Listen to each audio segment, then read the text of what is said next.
ఈ రావు బహదూర్ అనేది బ్రిటిష్ వాళ్ళు ఆ రోజుల్లో ఇచ్చేటటువంటి ఒక బిరుదు. చిన్నప్పుడు కళ్ళకి ప్రపంచం చాలా విశాలంగా కనిపిస్తుందండి, మనం పెద్ద కొద్ది అది చిన్నదైపోతుంది. కుటుంబ సంబంధాల్లో ఉండేటువంటి గందరగోళాన్ని కూడా సినిమాలో చాలా బలంగా చెప్పే ప్రయత్నం చేశాడు. శారీరక ఎదుగుదల వల్ల అనుకుంటాం, మానసికంగా ఎదగపోవడం వల్ల తెలుసుకోవాలి అందరూ. కమర్షియల్గా జనాలు వస్తారా లేదా, వర్కౌట్ అయిద్దా, జనాలు నచ్చిద్దా లేదా, థియేటర్ని ఎమోషనలైజ్ చేయగలమా లేదా, ఎంగేజ్ చేయగలమా లేదా, ఎంటర్టైన్ చేయగలమా లేదా అనేది 3 ప్రశ్నలు. అదే ఇన్వాల్వ్ అవ్వడానికి ఒక 5 minutes టైం పట్టుద్ది. 5 నిమిషాల తర్వాత తను తీసుకెళ్ళిపోయాడు.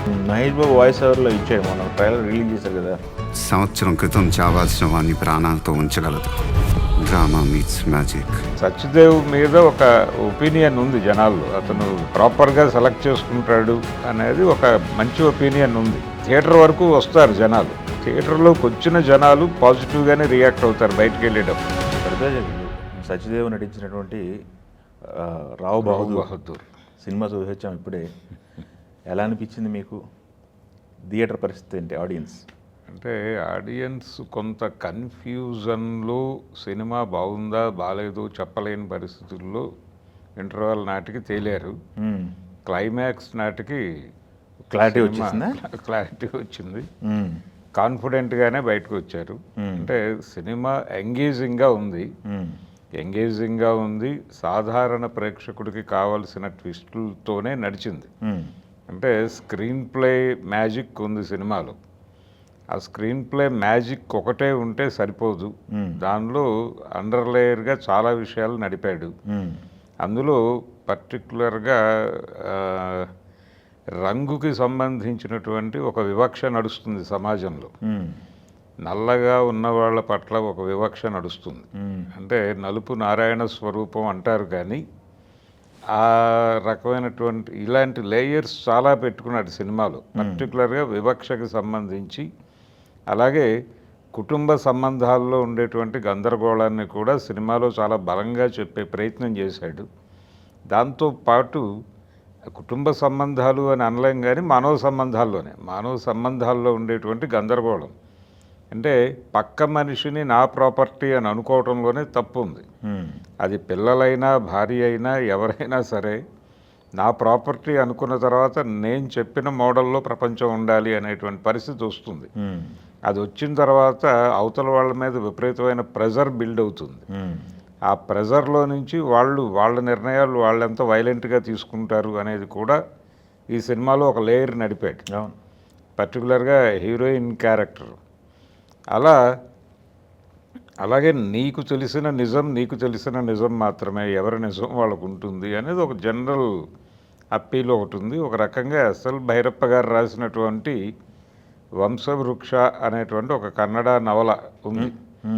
దాన్ని ఆ రోజుల్లో గిరీష్ కర్నాడ్ గారు సినిమా తీశారు కన్నడంలో. తర్వాత ఇక్కడ మన తెలుగులో బాపు గారు దాన్ని వంశవృక్షం అనే పేరుతో సినిమాగా తెరకెక్కించారు.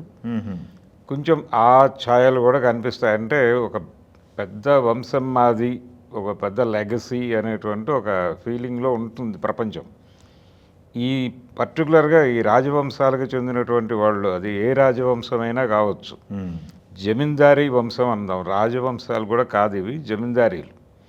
ఈ జమీందారీ పిల్లలు వాళ్ళల్లో ఒక విపరీతమైనటువంటి భూస్వామ్య మనస్తత్వంతో పెరుగుతారు, కానీ వాళ్ళు చదువుల్లోకి బయట ప్రపంచంలోకి వెళ్ళిపోయిన తర్వాత, బయట ప్రపంచం అర్థమైపోయిన తర్వాత వాళ్ళు చాలా డెమోక్రటిక్గా మారిపోతారు. మారిపోయిన తర్వాత వాళ్ళల్లో నుంచే కొంచెం అభిప్రాయాలు అవి దొర్లుతాయి. ఈ దొర్లుతున్న క్రమంలో మళ్ళీ వీళ్ళని కంట్రోల్లోకి తీసుకొచ్చి మనమేమిటి, మన ప్రపంచం ఏమిటి, మన వంశం ఏమిటి అనేది ఒక మళ్ళీ వీళ్ళని స్వస్వరూప జ్ఞానం అంటారు. ఆ స్వస్వరూప జ్ఞానం కలిగించి మళ్ళీ ట్రాక్లోకి తీసుకొచ్చేస్తారు. అది తీసుకొచ్చిన తర్వాత వాడికి బయట ప్రపంచము తెలుసు, లోపల ప్రపంచము తెలుసు, ఒక గందరగోళం నడుస్తూ ఉంటుంది. ఈ సైకలాజికల్ గందరగోళాన్ని కూడా ఒక లేయర్గా పట్టుకొచ్చేసి, ఈ రావు బహదూర్ అనేది బ్రిటిష్ వాళ్ళు ఆ రోజుల్లో ఇచ్చేటటువంటి ఒక బిరుదు. ఆ బిరుదు మీద అది దాన్ని వంశపారంపర్యంగా కొనసాగిస్తూ ఉంటారు. బ్రిటిష్ రూల్ వెళ్ళిపోయినప్పటికీ ఇది వీళ్ళ పేరుల్లో భాగమైపోయి అలా ట్రావెల్ అవుతూ ఉంటుంది. వీళ్ళు కూడా ఆ వంశస్థులుగా చెప్పుకోవడానికి చాలా గ్రాండ్గా ఫీల్ అవుతూ ఉంటారు. అయితే ఈ భవంతుల చీకటిలో మగ్గిపోతున్నటువంటి జీవితాలు చాలా ఉంటాయి. ఆ మగ్గిపోయినటువంటి జీవితాలు, మగ్గిపోతున్నటువంటి జీవితాలు, వాటి ఛాయలు అవి ఎలా ఉంటాయి అనేది చాలా నేకెడ్గా చెప్పే ప్రయత్నం చేశాడు వెంకటేష్ మహా. ఆ చెప్పటంలో ఆయన అనేక విషయాలు చదివాడు. అందులో ముఖ్యంగా నేను ఇందాక చెప్పినటువంటి ఈ కలర్ డిస్క్రిమినేషన్ దగ్గర నుంచి క్యాస్ట్ డిస్క్రిమినేషన్ కావచ్చు, లేకపోతే రిలీజియన్ డిస్క్రిమినేషన్ కావచ్చు. వాళ్ళు డెమోక్రటిక్గా ఉండే టైంలో ఇష్టపడినవే వాళ్ళు మళ్ళీ వాళ్ళ ప్లెయిన్లోకి వాళ్ళు వెళ్ళిపోయిన తర్వాత వాళ్ళకి నచ్చవు. కానీ అప్పటికే వాళ్ళ జీవితంతో ఇవన్నీ ట్రావెల్ అవుతూ ఉంటాయి, వీటిని వదిలించుకునే ప్రయత్నం చేస్తూ ఉంటారు. ఇలా ఆ క్యారెక్టరైజేషన్లోనే చాలా మ్యాజిక్ నడిపాడు. ఆ రావు బహదూర్ క్యారెక్టర్ డిజైనింగ్లోనే చాలా మ్యాజిక్ ఉంది. ఆ మ్యాజిక్ని పూర్తి స్థాయిలో అర్థం చేసుకున్నాడు నటుడిగా సత్యదేవ్. అది ఆకళింపు చేసుకున్న తర్వాత ఆ లెవెల్ నటన వచ్చింది బయటకి. బాగుంది, పర్ఫార్మెన్స్ బాగుంది, అన్ని క్యారెక్టర్ల పర్ఫార్మెన్స్ బాగుంది, అన్ని క్యారెక్టర్స్ బాగున్నాయి. ఆ హీరోయిన్ క్యారెక్టర్ చేసినటువంటి దీప కూడా తన క్యారెక్టర్ని, దానికి ఉన్నటువంటి పరిధిని అర్థం చేసుకుంది. అలాగే ఆ ఇంట్లో పని మనిషిగా పనిచేసేటువంటి బాల అనే అమ్మాయి, తను కూడా చాలా అద్భుతంగా నటించింది. అలా ప్రతి ఆర్టిస్ట్, ఆ ఫ్రెండ్ క్యారెక్టర్, ఆచారి క్యారెక్టర్ చేసినటువంటి నటుడు, అలాగే కొడుకు పాత్రలు చేసినటువంటి ఇద్దరు, ఆ ఇద్దరు కూడా చాలా అద్భుతంగా పెర్ఫామ్ చేశారు. అది డైలాగ్ కావచ్చు, లేకపోతే ఎక్స్ప్రెషన్స్ కావచ్చు. ఆ సినిమాలో సత్యదేవ్ తర్వాత కొంత నోన్ ఫేస్గా కనిపించింది ఆనందే. ఆనంద్కి కూడా రొటీన్ స్టీరియో టైప్ క్యారెక్టర్స్ వస్తున్నాయి. దీనిలో కొంత వెరైటీ దొరికింది అతనికి. అంటే తనలో ఉన్నటువంటి నటుడిని ఎలివేట్ చేయడానికి ఒక అవకాశం దొరికింది ఎక్స్ప్రెషన్స్ వైజ్. అంటే పర్టికులర్గా మనకి తెలుగు సినిమాల్లో ఈ మధ్యకాలంలో క్లోజప్లు తగ్గిపోయినాయి. క్లోజప్ సస్టైన్ చేసేటువంటి ఎక్స్ప్రెషన్స్ మీద నిలబెట్టే నటీనటులు లేకపోవడం వలన మేము క్లోజప్లకు వెళ్ళట్లేదు అంటున్నారు. కానీ ఈ సినిమాలో మెజారిటీ షాట్స్ క్లోజప్ల్లోనే వెళ్ళాడు. ఆ క్లోజప్లు ఆ ఆర్టిస్టులు సస్టైన్ చేశారు ఆడియన్స్ని, అది చాలా గొప్ప విషయం. అలా ప్రతి ఆర్టిస్ట్, ఆ ఫ్రెండ్ క్యారెక్టర్, ఆచార్య క్యారెక్టర్ చేసినటువంటి నటుడు చాలా మంచి ఎక్స్ప్రెషన్స్, ఆ క్యారెక్టర్లో ఉన్నటువంటి ఆ బోల్డ్నెస్ని, ఆ డైమెన్షన్స్ని, అలాగే తను ఎక్కడ ఇన్వాల్వ్ అయిపోతున్నానో ఇందులో అనేటువంటి ఒక ఇబ్బందికరమైన పరిస్థితి. తను అవుట్ సైడరు అనుకోకుండా ఇన్సైడర్ అయిపోతూ ఉంటాడు. ఈ ఇన్సైడర్గా మారక తప్పని పరిస్థితి, అవుట్ సైడర్గా ఉండాలని ఆయన కాన్షియస్గా అనుకుంటూ ఉంటాడు. ఈ ఘర్షణ నా క్యారెక్టర్లో బాగా నడిపాడు, ఆ డాక్టర్ క్యారెక్టర్లో. అలాగే ఆయన తోటి డాక్టర్లకు ఇచ్చే సజెషన్స్, దాని మీద మంచి ఒక హ్యూమన్ ఎమోషన్ నడిపాడు.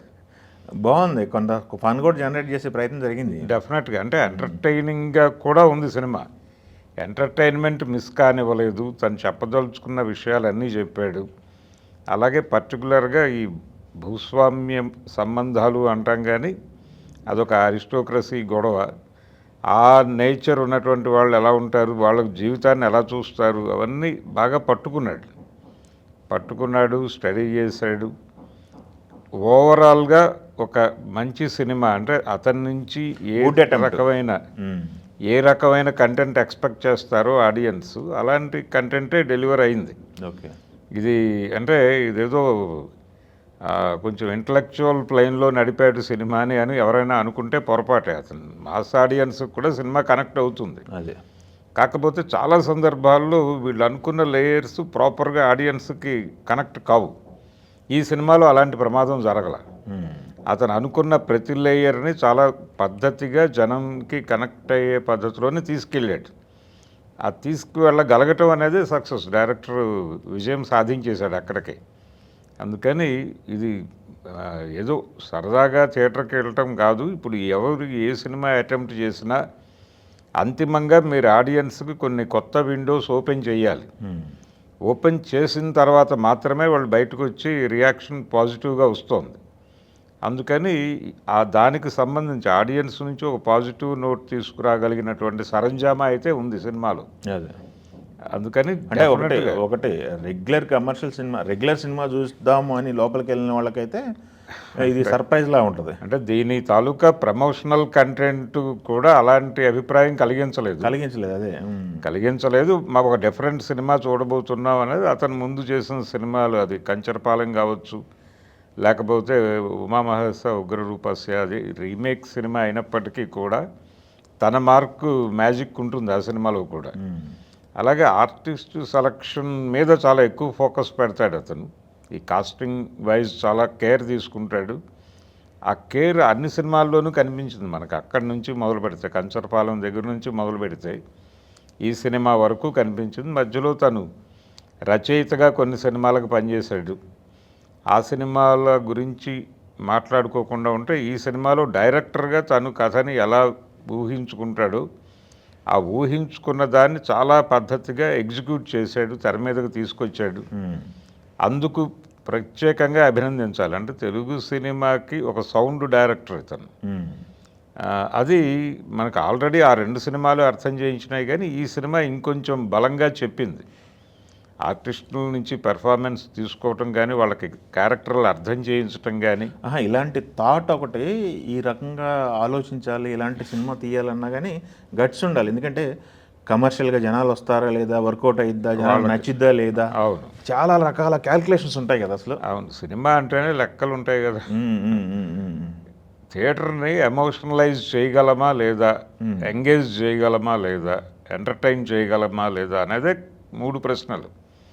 ఆ 3 ప్రశ్నలతో పాటు వాళ్ళకి కొన్ని కొత్త విషయాలు తెలియజేయటం అనేది అదనపు ప్యాకేజీ.